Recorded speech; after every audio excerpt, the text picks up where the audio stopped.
And of course, you don't need to be a genius to figure this out, but it's what we all know, what all the experts tell us, but somehow we get into a classroom and we forget all about it because we're so under the pump. And that is that children just want to play. They want to socialize and they want to be with their friends. And they love a story. Story time. When you start reading to them, you notice, you can see them physically moving in closer, their eyes on the pages of the book, and they're actively listening. And for me, this was a light bulb moment. If I could create lessons using a picture book as a catalyst for all the learning we did, that could change everything. Hello and welcome to Blooming Curious, the podcast dedicated to reimagining early childhood education through the power of curiosity. We explore the strategies that inspire a lifelong love for learning in children. So if you're an educator or a curious parent looking for creative, meaningful ways to engage children and move beyond the talk and chalk traditional classroom approach, then this is the podcast for you. If I had to ask you which part of teaching you most dislike, whether it's in a classroom or at home, I can probably guess it's the planning side of creating lesson plans, right? It's the admin. The reason being that it just takes so long. And I don't know about you, but I always felt that I'd rather spend my time doing something else. When I first started teaching, way back in the 80s, in the good old days, I don't have any memory of spending hours and hours of planning. I was a high school teacher back then. And so all my teaching was just based on literature and grammar. But the teaching in elementary and in early childhood is just so different, right? Now, I had to teach English and math and science and history and geography and health and design and technology. And in my case, religion too. And as every teacher knows, to fit all that in is just about impossible. And thinking back, I clearly remember being at uni and talking about this. The whole morning session was on how you integrate across the curriculum and why this was a good idea. And it totally makes sense. But then here's the issue. You tootle off and you go on your practicum and you have to fit in with the way the class teacher runs the show. And so you forget about all that. And then you get to your own classroom and the workload hits you like a freight train. And you forget everything you've learned because now all you're trying to do is just prevent yourself from drowning. And I remember the day when I just thought to myself, surely there must be an easier way. And on top of that, I noticed, of course, we all know this, that young children can't sit still for very long. And I thought to myself, well, isn't it smarter just to teach in a way that fits in with children's natural tendencies? And of course, I then took a little bit of time, a little half a day or so, just to really watch and observe. And of course, you don't need to be a genius to figure this out, but it's what we all know, what all the experts tell us, but somehow we get into a classroom and we forget all about it because we're so under the pump. And that is that children just want to play. They want to socialize and they want to be with their friends. And they love a story. Story time.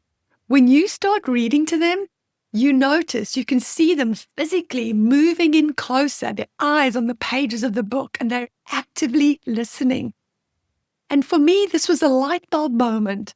If I could create lessons using a picture book as a catalyst for all the learning we did, that could change everything. So usually what I've experienced is that you read a random picture book, you might do an art piece on it, and maybe something to do with comprehension, like you ask children to retell the story, to identify the beginning, middle, and end of the story, or something about the character, and that's it. And we move on, right? But now I started becoming more discerning with the books I was choosing.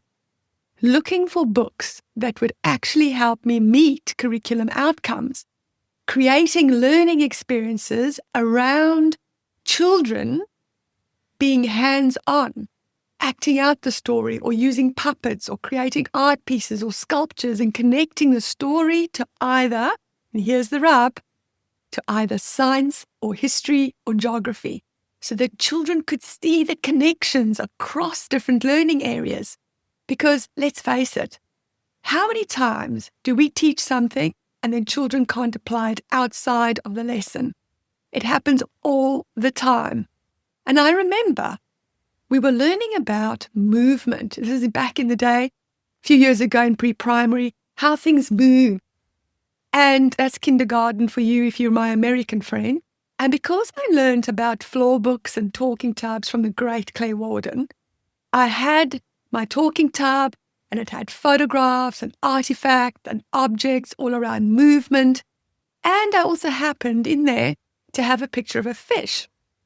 And you're probably going to think, hey, but hang on a minute.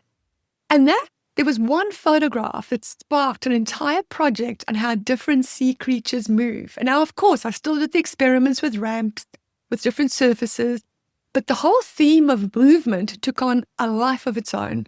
Children started wondering, well, why do dolphins and whales have different tails to sharks and other fish? They started making models of tails and, with little push pins and thinking about why these animals' tails were different.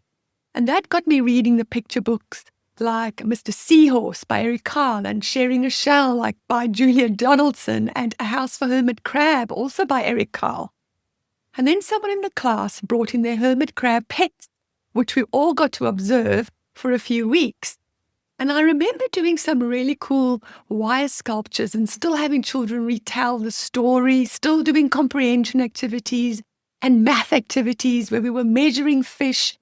Someone was a fishmonger and brought in a fish and we measured them. We stepped out the size of whales. And since we were now immersed in fish and movement, it meant that I could set up even a water station with experiments in sinking and floating, which then led to discovering that the more air there is in something, the less dense it was, the better it floated. And so by finding books that linked to curriculum areas, I was able to allow the children to lead the learning going along with their interests. But unbeknown to them, steered by me, because I know what I had to cover in the curriculum, but they got really involved in doing the learning.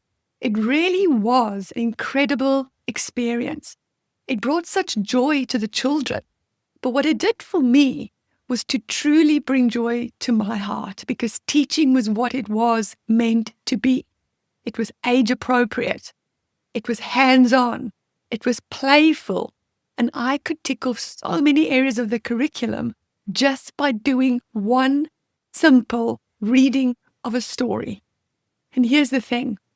I know that for many, and this could be you, this can be challenging, especially if you're not that experienced. Or with everything you already have to do, it might feel overwhelming to get started. So what I've done is I've created a comprehensive lesson plan for you around the picture book, The Tiger Who Came to Tea by Judith Kerr. It's a classic. It's been road tested by a friend of mine. It ticks off English, math, biological sciences, humanities, geography, art, design, plus it includes those all-important inquiry and wonder questions for deeper learning and extension activities with metacognition prompts and graphic organizers to help give students some structure around their inquiry project into tigers, as well as an animal of their own choosing. It includes planning for having a tea party, with math activities all around planning a tea party, and even setting up a tea party. I've really included all the playful learning that would make it fun for children to learn about afternoon tea in different cultures and, of course, tigers and other animals, which all children just love. It is also differentiated and suitable from K to 2. All you have to do is pick out the parts that are applicable to your learners. And now this is not a free resource. It's totally affordable because I wanted to make sure that it's accessible to every single one of you and to help you ease your burden, your time burden. It's going to save you hours and hours of planning time, giving you back your life to spend with your loved ones instead of scrambling for lesson plan ideas. It's also the type of lesson plan that can easily be included into your literacy and your math rotations. I've included a guide for you so that you can just plug them into your rotations because you have a math and a literacy activity to do over 5 days. And of course, there's an inquiry component that's linked to English that will take you a whole term to complete if that's how deep and comprehensive you would like to go. In my classroom, that's exactly what I did. It's deep learning. So once you get started, you don't have to think about anything else because this activity runs up to 8 or 10 weeks, especially after children have still got to do their presentation. So that's your integrated learning area taken care of. Now, all you need to do is to go to the show notes where I will leave a link for you. So go there now after this episode, get the lesson plan, save yourself hours of time, and instead do what you really love, teach. As an extra bonus, when you purchase the lesson plan, you automatically qualify to join the Blooming community. It's an exclusive group away from Facebook, away from the distraction of social media, where you can mingle with like-minded folk, ask questions, and get the support I know you so desperately are looking for. I know that because people in my group have already told me that's what they want. I can't wait to serve you more. Please get on with a lesson plan. And if you need help or you want to ask a question, just send me an email at contact@bloomingcurious.com. I'm here for you. And remember, people, curiosity is your superpower. So until next week, stay blooming curious. Go to the show notes, download your lesson plan, and get your life back and get those students engaged in hands-on projects right now. You can even start tomorrow. I'll see you next week.